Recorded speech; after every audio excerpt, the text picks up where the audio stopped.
Même le mot influenceur a perdu toute sa noblesse. Pourquoi? Parce que les gens ont tellement mal usé ces mots-là. Ils ont tellement mal utilisé ça. Et aujourd'hui, quand on t'appelle influenceur, c'est péjoratif. Ah, il est influenceur. Tu influences qui? Tu influences quoi? Tu influences les gens en quoi? N'essayez même pas un jour de m'appeler influenceur. Je ne suis pas influenceur. Je n'influence personne. Je ne fais que partager mes pensées. Ne venez pas me dire, oh non, influenceur, bêtise. Vous avez tellement détruit la noblesse même de ces mots. Influenceur. Quand on parle des influenceurs, c'est des femmes qui sont à moitié nues, qui ont 100 000 personnes sur leur Instagram ou Facebook. C'est ça qu'on appelle influenceur. Elles voyagent chaque jour. D'où vient cet argent-là de voyage? On ne sait pas. Seulement, on les voit dans des voitures de luxe, on les voit dans des avions de luxe. On ne sait même pas si elles influencent en quoi. Parce que la majorité, c'est des femmes, hein, parce que très peu des hommes sont dans des histoires où influence. Non. Les hommes, malgré que nous commençons à perdre un peu cette masculinité-là, les hommes restent quand même des hommes. Et on a besoin de redresser les drapeaux décisifs de la masculinité, de l'être humain qui perd toute sa noblesse, toute sa grandeur.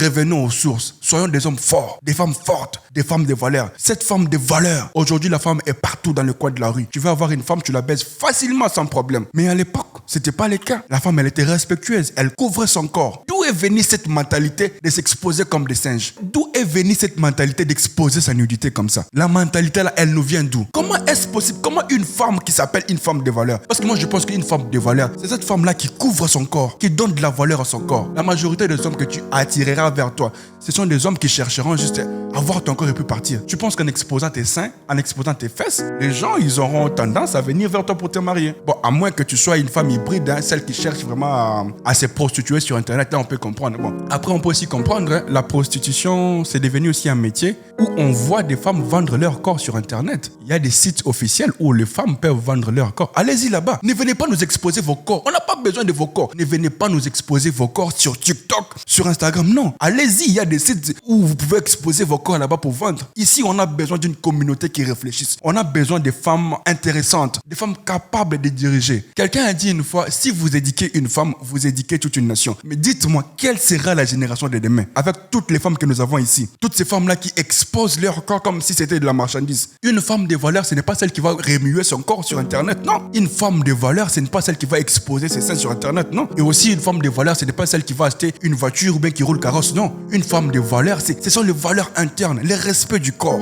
le respect de sa propre personnalité. Une femme qui sait se protéger, qui sait guider, qui sait éduquer, qui sait protéger, qui sait même donner de l'amour. Aujourd'hui, toutes les femmes sont masculinisées. Moi, je suis une femme battante. Une femme battante? Bêtise. C'est quoi la femme battante? Il n'y a pas de femmes battantes. Il n'y a que des femmes qui ont perdu leur féminité. Il n'y a pas de femmes battantes. Vous avez juste perdu votre féminité avec les histoires de féminisme. Oh, moi, je suis un féministe.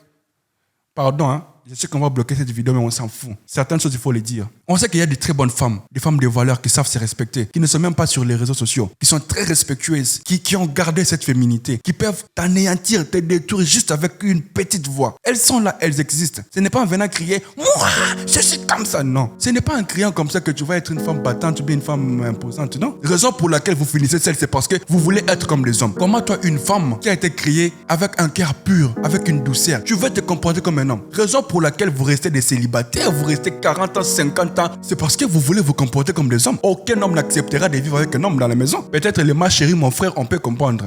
Et ils peuvent vivre entre eux. Mais un homme constitué, bien assis dans ses bottes, accepter de vivre avec une femme qui se comporte comme un homme. Ah non. Cherchez-vous entre vous, hein. Entre vous, faites de ma chérie, mon frère, croisez-vous. Là, ça sera bien. N'oubliez pas que l'apprentissage ne finira jamais. Because life is a challenge.